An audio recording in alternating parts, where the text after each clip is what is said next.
Bonjour à tous, bienvenue dans l'Europe en 43 minutes, la nouvelle émission mensuelle de la Maison de l'Europe de Tours Centre-Val de Loire, centre d'information Europe Direct. Notre sujet aujourd'hui portera sur les relations franco-allemandes avec Eliane Lebré, consul honoraire de l'Allemagne à Tours et directrice du Centre franco-allemand de Touraine, et Annette Anders, traductrice-interprète et membre du conseil d'administration du Centre franco-allemand de Touraine et aussi citoyenne allemande. Bonjour Eliane, bonjour Annette. Bonjour. Donc, alors, dans un premier temps, est-ce que vous pouvez nous rappeler un petit peu, parce que nous sommes le lendemain du traité de l'Élysée, de l'anniversaire du traité de l'Élysée qui a été signé le 22 janvier 1963 entre la France et l'Allemagne pour sceller un petit peu, formaliser l'amitié franco-allemande. Est-ce que vous pouvez nous rappeler ce qu'est ce traité, peut-être le contexte aussi dans lequel il a été signé, s'il vous plaît ? Donc ce traité qui a été donc signé en 1963, comme vous l'avez rappelé, on ne parlait pas encore de traité d'amitié. C'était plutôt, après la guerre, un traité de réconciliation. C'est comme ça qu'on l'a nommé. C'était entre le chancelier allemand Adenauer et le général de Gaulle. Et il portait essentiellement c'était assez vaste, sur tout ce qui était la défense, les affaires étrangères, l'éducation, la jeunesse, l'apprentissage des langues. Il est à l'origine de la création de l'OFAGE, l'Office franco-allemand pour la jeunesse, grâce auquel on a eu tous ces milliers d'échanges après entre les jeunes, et les jumelages. Alors, il faut dire qu'en France, on a plus de 2500 jumelages franco-allemands. On fait partie des pays, des deux pays avec je crois que les 3/4 des Français habitent dans une commune jumelée avec une commune allemande. Voilà. Et donc, c'était aussi le traité qui scellait le rapprochement de deux anciens ennemis. Et quel était à peu près le contenu un peu plus précisément de ce traité ? Vous avez parlé de plusieurs chapitres, défense, jeunesse aussi, qui apparaît. En ce qui nous concerne directement, c'était vraiment la jeunesse. La jeunesse, donc tous ces échanges dans les lycées, toutes les possibilités de subventions pour pouvoir organiser ces échanges. Et la nouveauté aussi, c'était cet organisme, il était franco-allemand. Et ça, c'était quand même aussi quelque chose de complètement nouveau. Et on a parlé de traité de l'amitié que quelques années plus tard. Et c'est devenu maintenant la journée de l'amitié franco-allemande, tous les 22 janvier chaque année. Et c'est fêté aussi bien en Allemagne qu'en France. Et par exemple, sur les questions de défense, est-ce que les deux gouvernements doivent se consulter, doivent essayer de trouver des chemins communs Il y a un organisme, pas un organisme, il y a un conseil des ministres franco-allemands qui a été instauré à cette époque-là et qui se réunit au moins 1 à 2 fois par an. Et on voit bien que les décisions, elles sont prises en commun, en tous les cas. On l'entend d'ailleurs en ce moment où on écoute beaucoup l'actualité allemande. Enfin, nous, de notre côté, régulièrement, les décisions qui sont prises, vous pouvez entendre Macron parler une journée, le lendemain Angela Merkel, et vous vous rendez compte qu'ils se sont bien consultés avant, et les termes sont parfois exactement les mêmes. Donc ça, c'est intéressant. Et c'est né de ce traité. Alors, ça marchait peut-être pas aussi bien que ça marche maintenant, mais c'est quand même grâce à ce traité qu'on en est là. Oui, il y a effectivement des couples franco-allemands qui se sont formés à travers les décennies, suivant les présidents élus en France, les chanceliers aussi, ou les chancelières, qui ont été nommés effectivement ou élus en Allemagne. Ça a plus ou moins fonctionné par moments. On a les brigades franco-allemandes. Ils sont nés aussi de ce fameux traité. Qu'est-ce que c'est, les brigades franco-allemandes ? C'est des brigades... alors moi, je ne connais pas grand-chose en matière de militaire, mais ce sont des brigades qui sont formées par des soldats français et des soldats allemands. D'accord, donc c'est dans le domaine de la défense. En fait, on a à la fois donc, des soldats français, des soldats allemands qui vont intervenir ensemble. Alors, je ne sais pas s'ils interviennent, mais ils s'entraînent ensemble. Ils s'entraînent ensemble. Je ne sais pas s'ils ont eu souvent l'occasion d'intervenir ensemble.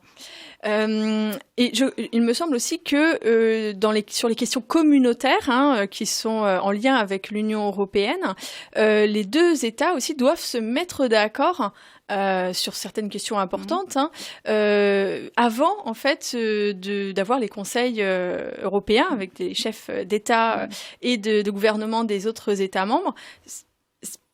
ça montre aussi que le couple franco-allemand, quand même, est essentiel aussi pour le bon fonctionnement de l'Union européenne. En matière de culture aussi. Il y a beaucoup d'échanges au niveau des ambassades. On essaye de travailler ensemble.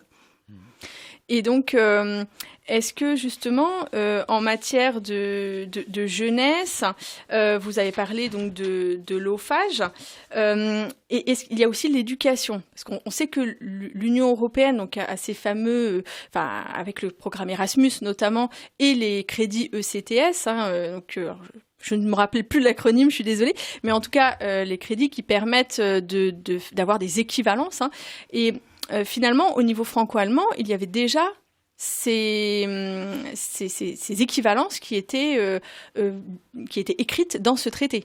Vous parlez de quelles équivalences? Les équivalences d'études. Les diplômes. Oui, les diplômes, voilà. Oui, ça existe déjà et c'était renforcé récemment. Mais les équivalences de diplômes, c'était important parce que ce qui vous permet de passer d'un pays à l'autre et de travailler en France avec un diplôme allemand et inversement. Et est-ce qu'il y avait déjà des filières franco-allemandes qui s'étaient créées à ce moment-là, avant un peu les programmes d'échange? Là, vous m'en posez une colle, là. Non, c'est pas grave, parce que je sais que l'université, par exemple, de Tours a une filière de droit franco-allemand avec... Oui, mais avant 63 Non, après peut-être. Voilà. Après, il y a eu plein de choses qui sont arrivées depuis. Oui. Mais oui, bien sûr. Mais de toute façon, le traité de l'Élysée, il a été aussi possible parce que on dit il a été à l'origine des jumelages, mais il existait déjà plein de jumelages. D'ailleurs, Mayence, il y avait déjà un jumelage qui existait avant 63.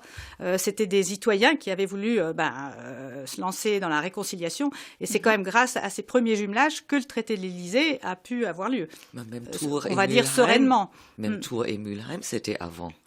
Le jumelage. 62. D'accord, donc juste avant, effectivement, dans un contexte finalement qui voyait le besoin de se réconcilier avec l'Allemagne.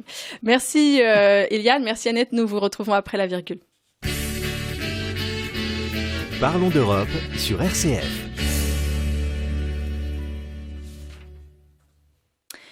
Nous parlons aujourd'hui des relations franco-allemandes avec Eliane Lebré, consul honoraire de l'Allemagne à Tours et directrice du Centre franco-allemand de Touraine, et Annette Anders, traductrice-interprète, membre du conseil d'administration du Centre franco-allemand de Touraine. Donc, nous avons vu un petit peu ce qu'était le traité de l'Élysée, les grands chapitres sur lesquels il portait.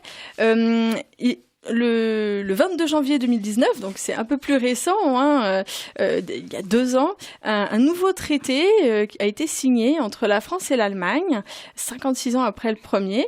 Il a pris le nom de traité d'Aix-la-Chapelle. Est-ce que vous pouvez nous en dire un petit peu plus ?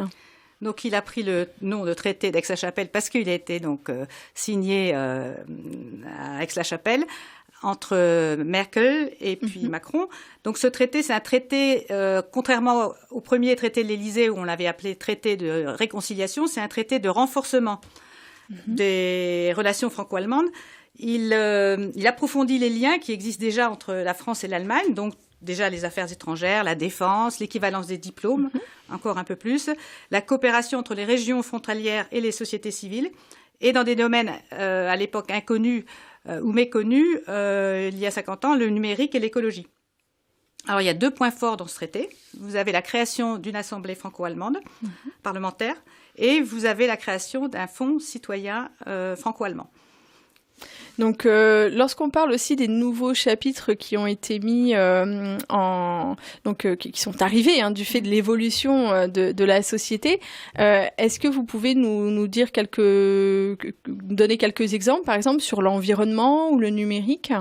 Le numérique, c'est devenu d'ailleurs crucial l'année dernière, puisque le fonds qui a été mis en place, il a été officialisé en juillet 2020. Donc, il a fallu absolument que toutes les initiatives citoyennes soient passées par le numérique. Donc, rien que là, déjà, c'est tombé au bon moment.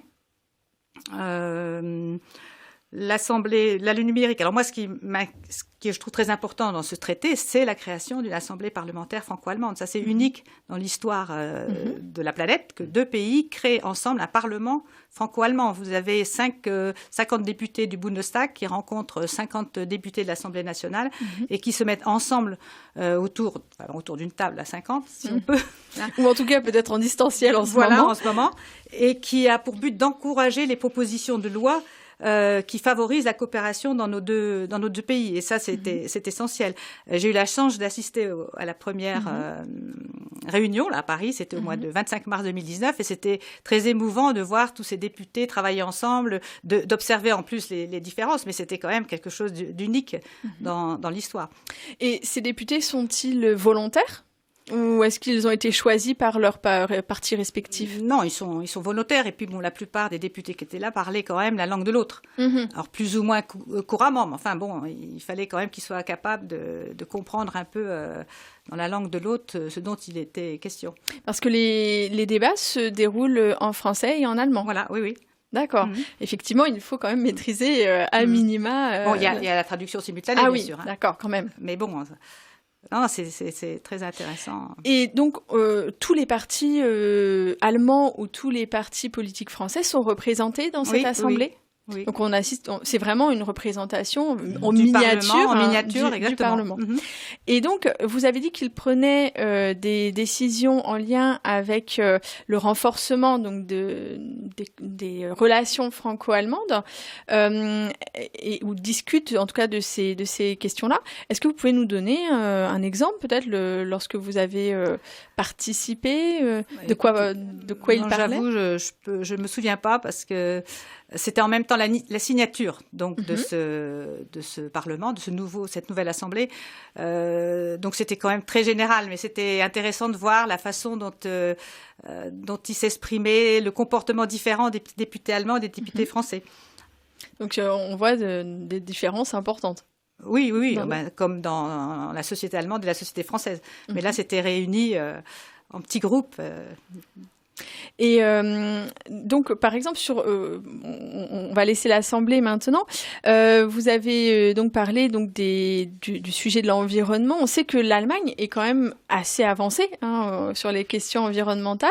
Est-ce que l'Allemagne apporte beaucoup à la France dans ce domaine-là ou sur ces questions-là ? Est-ce que vous savez que les échanges peuvent être, on va dire, fructueux pour à la fois la France, mais aussi pour l'Allemagne ? C'est vrai que dans tous les projets allemands, depuis très longtemps, on parle d'écologie. Et forcément, déjà, ne serait-ce que dans les conditions pour les subventions, il faut que ça tourne autour de l'écologie. Donc, je pense qu'il y a un entraînement, de toute façon, mutuel. Mais bon... Je pense que l'écologie a toujours été, c'est vrai, il y a 40 ans déjà en Allemagne, vous aviez déjà le tri des verres, par exemple, dans la rue. Il y a plein de choses comme ça qui m'avaient marqué. Quand je suis arrivée à Paris en 2001, j'étais choquée qu'on a jeté tout dans une poubelle. Il n'y avait pas de tri à l'époque. Et il fallait que je réapprenne, après mes années en Allemagne, de tout mélanger, d'avoir une poubelle et de ne pas faire le tri. Et c'est arrivé au fur et à mesure. Il y avait encore des sacs plastiques dans les supermarchés et ça m'a choquée. En fait, en Allemagne, à cette époque-là, tout le monde avait son petit sac en tissu. Ou voilà. Alors moi je me souviens aussi de la consigne qui était pratiquée sur certains verres, mais c'est vrai qu'on a souvent l'Allemagne en tête quand même comme modèle, enfin entre autres de nos voisins, parce qu'il y a d'autres pays qui sont aussi très avancés en matière écologique, et donc dans les projets souvent qui sont développés, peut-être il y a maintenant des notions d'environnement. J'ai une idée, je travaille un peu pour la région centre et il y a des échanges, par exemple, avec le Land partenaire Sachsen-Anhalt, voilà. Et par exemple, par rapport à l'eau, les fleuves, les inondations, alors il y a un travail assez étroit entre les deux Länder, la région et le Land, sur, par exemple, des problèmes d'eau, la Loire Et donc, Oder. Et l'odeur. L'odeur, L'arrière-odeur en Je Allemagne. cherchais le mot français pour Oder. Merci Eliane, merci Annette. Nous vous retrouvons après la virgule. Inspiration, c'est le meilleur de la musique actuelle inspirée par la foi chrétienne. Pop, rock, folk, reggae, chansons françaises ou internationales, Arnaud Dernoncourt vous propose chaque semaine de découvrir un nouvel album. Inspiration est à retrouver à la demande sur rcf.fr ou sur l'application RCF.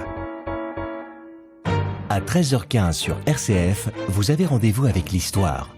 Véronique Alzieux et ses invités vous invitent à revivre une année, un événement, qu'il soit religieux ou historique, sous forme de feuilleton quotidien, créant ainsi une série pleine de rebondissements. La suite de l'histoire, du lundi au vendredi à 13h15.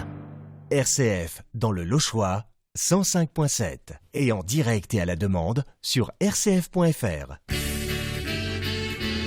Parlons d'Europe sur RCF. Nous parlons aujourd'hui des relations franco-allemandes avec Eliane Lebré, consul honoraire de l'Allemagne à Tours et directrice du Centre franco-allemand de Touraine, et Annette Anders, traductrice-interprète et membre du conseil d'administration du Centre franco-allemand de Touraine. Alors nous avons parlé un peu du traité de l'Élysée, nous avons parlé aussi du nouveau traité d'Aix-la-Chapelle qui a été signé il y a 2 ans, le 22 janvier 2019, 56 ans jour pour jour après le premier traité de l'Élysée. Maintenant, j'aimerais vous poser une question pour savoir comment les relations franco-allemandes sont-elles perçues, alors en Allemagne, parce que ça nous intéresse aussi d'avoir le point de vue de nos voisins allemands, alors peut-être d'un point de vue politique, mais d'un point de vue aussi des citoyens. Je pense que dans nos 2 pays, on considère que la France et l'Allemagne sont les moteurs de l'Europe. Mais ça fâche d'ailleurs beaucoup de petits pays de nous voir aussi unis, parce que quelque part, on est très proches, avec quand même beaucoup de différences. Mais ce qui est quand même étonnant, de toute façon, les relations passent par l'apprentissage des langues déjà, au départ, au niveau des citoyens. Et j'ai regardé donc les derniers chiffres sur ce sujet. Et vous avez, par exemple, en Allemagne, quand même 17% des jeunes Allemands qui apprennent le français en 2e langue, après l'anglais. En France, on en est à 9 à 10% de jeunes Français qui apprennent l'allemand. Et en 3e place, loin derrière, l'espagnol et puis bien sûr l'anglais. Et pourtant, aussi bien le français que l'allemand sont des langues difficiles, enfin sont perçues comme des langues difficiles d'un côté et de l'autre du Rhin. Donc ça, c'est quand même, ça commence à poser des problèmes dans les échanges. C'est que si vous n'avez que 10% des Français qui font du français, de l'allemand, pardon, il faut accueillir 17% des jeunes Allemands dans les échanges, sachant qu'eux, ils sont 82 millions et que nous, on est quand même moins. Ça commence vraiment à poser des problèmes. Et bon, et ça, c'est dommage. On entend souvent que en France, on dit oui, mais tous les Allemands parlent l'anglais, donc on peut se comprendre en anglais. Encore faut-il aussi que les Français parlent anglais. Ça, c'est pas gagné non mais plus. bon, on parle du principe qu'ils se disent, bon, il faut qu'on parle anglais, et puis une fois qu'on connaît l'anglais, ça suffit. Mais on sait aussi que l'anglais, elle est le reflet de l'esprit de celui qui la parle. Donc c'est très important de parler la langue de l'autre. Et puis je lisais une citation de Nelson Mandela que je connaissais pas, mais que j'ai vue récemment, et qui dit, si vous parlez à un homme dans une langue qu'il comprend, vous parlez à sa tête. Si vous lui parlez dans sa langue, vous parlez à son cœur. Et ça change tout. C'est tout à fait ça. Je pense que Annette, en tant qu'interprète traductrice, vous êtes convaincue. Bien sûr, bien sûr. Et je peux vous dire aussi, donner un exemple personnel. Si je dis à quelqu'un en allemand, ich liebe dich, c'est mon cœur qui parle. Et si je le dis, je t'aime en français, c'est ma tête qui parle. Alors, pour souligner cette citation qui est vraiment très belle. Et donc, on voit l'importance quand même de l'enseignement de la langue, donc des États. L'anglais, c'est bien pour avoir, on va dire, parler un petit peu rapidement, pouvoir communiquer rapidement avec les gens, ou un peu avec les gens de tout le monde aussi, parce qu'on va pas parler non plus toutes les langues du monde. Mais si on veut approfondir des relations avec un pays, avec des partenaires, etc., il est primordial, je pense, de parler aussi leur langue. Donc, En France, effectivement, on a encore un peu de travail à faire pour honorer peut-être aussi les traités. Parce que c'est cette question d'éducation et de jeunesse, elle est dans les traités avec l'enseignement, comme vous l'avez précisé. Donc, est-ce que la France, notamment, doit faire encore des efforts pour améliorer l'enseignement de la langue allemande ? Bah, bien sûr. Enfin, il n'y a pas que la France, l'Allemagne aussi, oui, du côté bien sûr, mais encore plus du la français. France. Mais bon, bien sûr, oui, bien sûr. Et est-ce que ça passe aussi par une amélioration des conditions d'enseignement aussi des professeurs et peut-être d'apprentissage des professeurs ? Il faut considérer la langue comme un moyen. Alors, bon, moi, j'ai eu la chance d'avoir un père qui tout le temps m'a dit la langue, c'est pas une fin, c'est un outil, c'est un moyen. Donc, quel que soit le métier qu'on a, il faut maîtriser au moins une ou deux langues. À partir de là, parce qu'on a besoin de spécialistes dans tous les domaines en plus. Mais je pense que oui, on a encore beaucoup d'efforts à faire. Mais il faut le faire dès la maternelle. On l'a fait, mais ça va, ça vient. C'est difficile. On a l'impression qu'il n'y a pas de ligne qui va très loin, en fait. Ça change tous les quelques années. Puis, voilà. On change de gouvernement, hop, on change de ligne. Et bon, pour l'apprentissage des langues, il faudrait que ce soit suivi. Oui, quasiment de la crèche pratiquement jusqu'à la sortie des études et même au-delà, avec une continuité dans les associations, etc. C'est surtout qu'un enfant jusqu'à 7 ans a l'oreille, on va dire verte, pour apprendre toutes les langues, pour produire toutes les sons.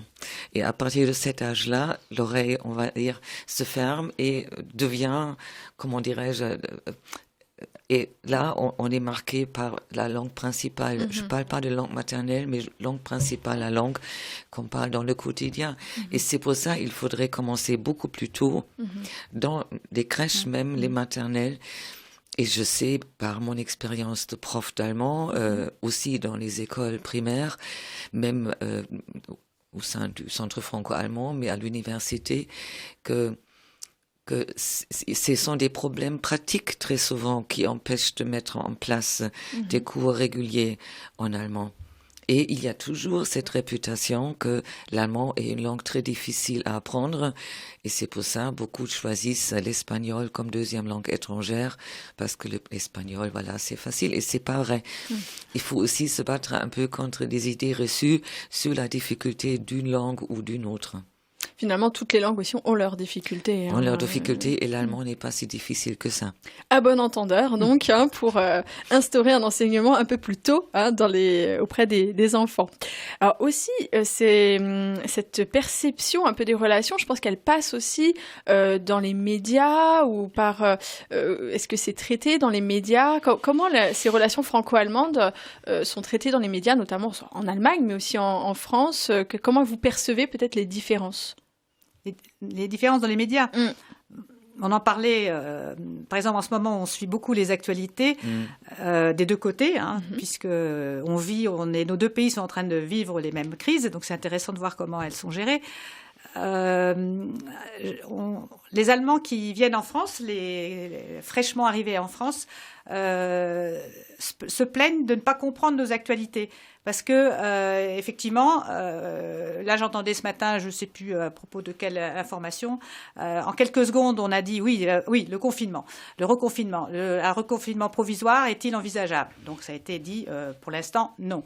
Donc ça, on le dit en 10 secondes, et après vous avez plein de nouveaux interlocuteurs qui s'opposent ou qui ne sont pas d'accord avec ça, et là on va en parler pendant 10 minutes. L'Allemand qui arrive en France, il est perdu. Il n'arrive pas à retrouver quelle est la bonne information dans ce flot d'informations contradictoires. Donc ça, c'est une différence entre nos deux pays.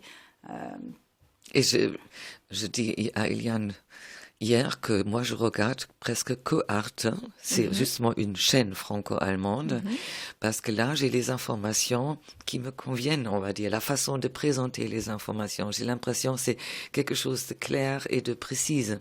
Et l'allemand, comme je le suis, cherche la précision, cherche le concret en fait, et pas le débat. Pas le débat, pas les méandres aussi dans la langue, en fait. On va directement à ce qui nous intéresse. Dans la précision. Dans la précision. Et d'ailleurs, en apprenant l'allemand, on se rend compte que c'est une langue précise, mais que c'est l'esprit tout entier des Allemands qui est précis.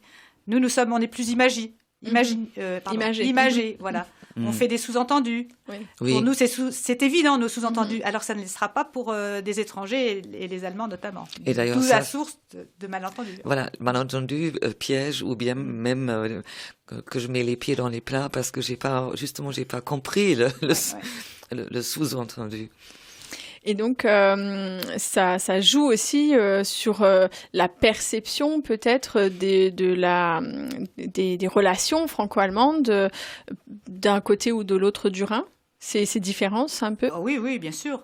Notamment, la grande différence qu'il y a entre nos deux pays, c'est qu'on est un pays centralisé et eux, l'Allemagne est un pays fédéral.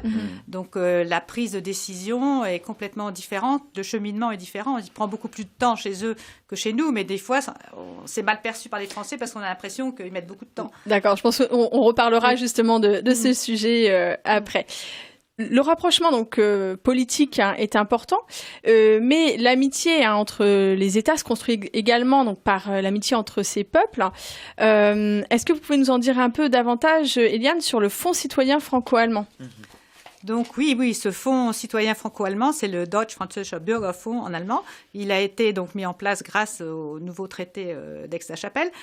Il y a un budget de, je pense que 2,4 millions d'euros sur 3 ans, qui est géré par l'Office franco-allemand pour la jeunesse et qui a un accès beaucoup plus simple que toutes les subventions qui peuvent exister jusqu'à ce moment. Il est là donc pour soutenir l'initiative citoyenne et les projets communs entre nos deux pays. Et son originalité par rapport à ce qui existe déjà, c'est qu'il s'adresse... Enfin, son groupe cible, ce sont les citoyens qui jusqu'à maintenant n'avaient pas droit ou accès, on va dire, aux subventions franco-allemandes. Donc ça peut être bien sûr des associations, mais ça peut être aussi 3 personnes. À partir de 3 personnes, 3 particuliers qui décident de faire un projet, ont droit à ces subventions. L'autre originalité, c'est que ça va très vite, le formulaire est très simple et il faut le demander au moins 6 semaines avant le projet. Donc c'est quand même nettement plus facile que tout ce qui est jusqu'à maintenant. Et c'est intergénérationnel. Voilà, c'est ça. Et ça, c'est très important. On fait, par exemple, nous régulièrement des voyages en Allemagne pour promouvoir la Touraine sur le marché de Noël de notre ville jumelle. Jusqu'à maintenant, on n'avait pas droit à un soutien à partir du moment où on n'avait pas moins de 30 ans. Voilà, des voyages n'étaient pas pris en compte. Enfin bon, là, par ce nouveau projet, Bürgerfonds, fonds, c'est possible de le faire. Qu'il y a moins de discrimination par l'âge D'accord. Donc, nous allons maintenant écouter un morceau allemand qui a été choisi donc par Eliane. Il s'agit du groupe Wise Guys avec le titre Paris qui raconte l'histoire d'amour entre un Allemand et une Française. Parlons d'Europe sur RCF. Donc l'Europe en 43 minutes, nous parlons aujourd'hui des relations franco-allemandes avec Eliane Lebré, consul honoraire de l'Allemagne à Tours et directrice du Centre franco-allemand de Touraine, et Annette Anders, traductrice-interprète et membre du conseil d'administration au Centre franco-allemand de Touraine. Donc nous venons de parler des jumelages, de la relation avec les citoyens. Justement, on parle des jumelages, qui sont quand même le moyen aussi pour les citoyens de rencontrer d'autres citoyens. Quelles sont les évolutions que vous avez pu constater au fil des années, parce que vous êtes toutes les deux engagées dans ces jumelages? Depuis des années, je dirais, on se plaint qu'on a du mal à attirer les jeunes dans les jumelages, mais ça se comprend aussi parce qu'il y a plein d'échanges avec les écoles. Donc les échanges de citoyens, c'est plutôt plus réservé aux adultes, on va dire. Enfin, c'est pas réservé, mais bon, eux partent avec l'école. C'est une question de temps aussi, à mon avis. Je parle les échanges, les jumelages que j'accompagne, et je sais qu'il y a une forte demande d'échanger plus sur un plan économique, même pas politique, oui, économique surtout, parce que tout le monde dit qu'il manque les jeunes. Les jeunes, c'est géré par les écoles. Et en fait, je crois que les jumelages changent un peu d'objectif. On arrive peut-être plus sur de la coopération, Oui. plus que sur du simple échange entre citoyens. Oui, et surtout que je pense que les simples échanges entre citoyens sont déjà assez bien mis en place, entre seniors, entre musiciens, entre les sportifs, voilà, les jeunes. Et il y a aussi un fort intérêt de s'échanger sur un plan plutôt économique aussi entre les entreprises. Et c'est en train de venir, on va dire, Donc avec un bassin d'emploi, un bassin de vie. entre autres, oui. Mais il y a beaucoup d'accords aussi qui ont été créés pour permettre des échanges, aller travailler un an en Allemagne et inversement. Mais moi, j'aimerais parler aussi de cette année parce qu'elle a quand même été spéciale, enfin l'année qui vient de se terminer, où les échanges étaient même pas limités, ils étaient pratiquement interdits. Mais on s'est tourné vers le virtuel et on a pu créer plein de choses qui n'existaient pas avant. Par exemple, nous, depuis le mois d'avril, on a créé un nouveau partenariat, donc le Centre franco-allemand de Touraine avec Duisburg, la DFG, c'est la Deutsch-Französische Gesellschaft de Duisburg, qui est un équivalent du Centre franco-allemand de Duisburg, à la limite de Mülheim. Et on fait plein de choses ensemble, c'est-à-dire qu'on fait des soirées littéraires à tour de rôle, on fait des apéros, on a appris à faire des petits gâteaux allemands de Noël au mois de décembre. Là, le 6 janvier, on leur a montré comment on faisait une galette. Et tout ça, c'est en ligne, c'est immédiat. Et on a encore plus de possibilités donc de comparer nos deux cultures. Nos soirées littéraires, on voit bien la différence quand un Allemand présente un livre et quand un Français présente un livre, c'est complètement différent. Donc ça, c'est malgré le contexte, pour nous, c'est extrêmement positif et on compte bien continuer. C'est-à-dire que nos amis du jumelage, qu'on voyait peut-être une fois par an, et pas toujours, en vrai, en chair et en os, on les voit tous les mois, au moins une fois par mois, en virtuel. Et là, pour nous, il n'y a pas de raison qu'on change ça, quoi. Il y a aussi un exemple très rigolo.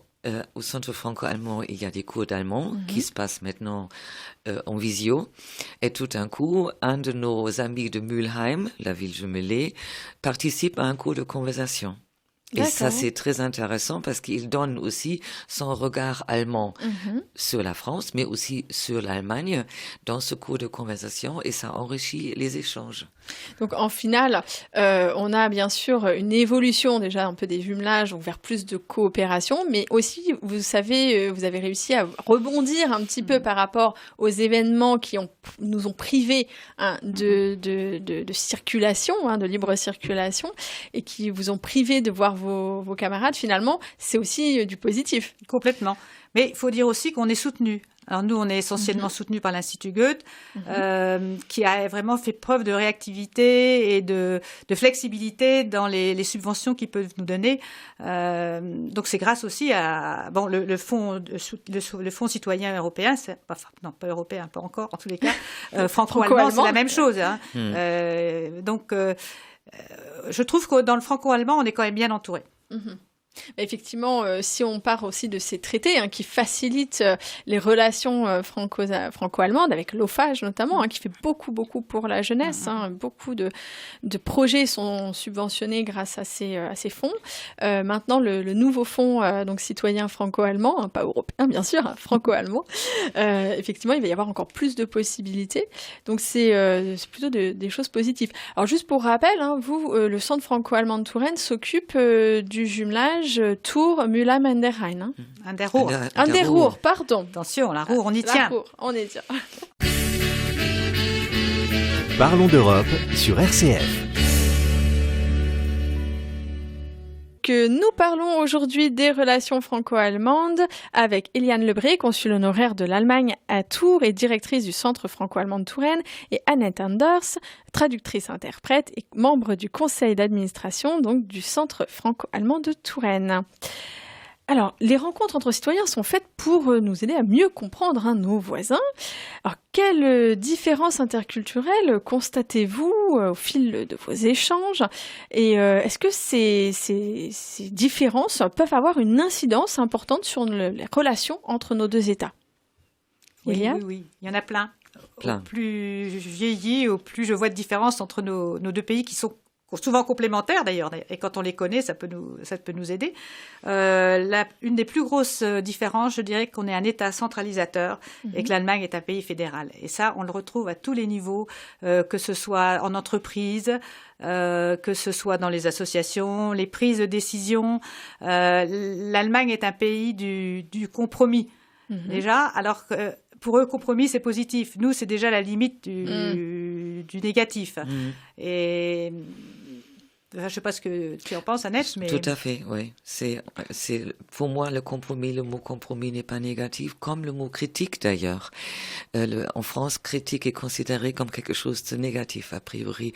En Allemagne, critique, c'est un retour, c'est pour améliorer quelque chose après. Ça s'appelle Manöverkritik aussi. Quand on a fait, par exemple, une manifestation, après, on se réunit pour discuter qu'est-ce qu'on peut faire mieux. Alors nous, on parle de critique constructive voilà, dans ce cas-là. On a besoin de dire un mot supplémentaire. Voilà. Oui, sinon, effectivement, c'est perçu un peu comme négatif.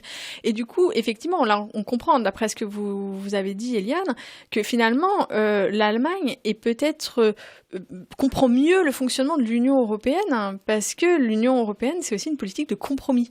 Et la France, du coup, on a l'impression qu'on cède un peu de terrain, alors que finalement, non, on trouve des terrains d'entente et qui conviennent finalement à tous les États. C'est le but. Et eux, c'est clair et net. Un chef en Allemagne, c'est pas celui qui va prendre une décision, qui va trancher. Il est avant tout le représentant du groupe. Et donc, il faut trouver la solution. Le groupe doit trouver une solution. Il y a quelque chose qui me vient aussi dans les magasins. Dans ma vie antérieure en Allemagne, j'étais libraire universitaire. Ça veut dire j'ai vendu des livres. Et j'ai toujours dit, quand il y avait plus quelque chose n'était plus en rayon, j'ai dit nous n'avons plus ce livre-là. Mais nous pouvons le commander. Et quand on va dans un magasin en France, c'est je n'ai pas ce livre ou je n'ai pas ce produit. Je peux le commander. Ça veut dire on met le je en avant, le moi en avant. Et en Allemagne, même pour le centre franco-allemand, quand je fais une attestation pour un examen Goethe, je parle de nous. Parce que je représente en ce moment-là le centre franco-allemand. C'est pour ça, pour nous, les Allemands, le nous est plus important que le je. Et donc, toujours dans ces différences, donc ça affecte les relations. Si on ne les connaît pas, on peut, d'un côté comme de l'autre, on peut mal se comprendre et ça peut entraîner des malentendus. Ouais. Dans le milieu du travail. Surtout.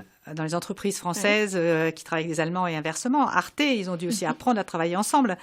En Allemagne, chacun est responsable de son travail et c'est très rare qu'un chef intervienne dans votre travail.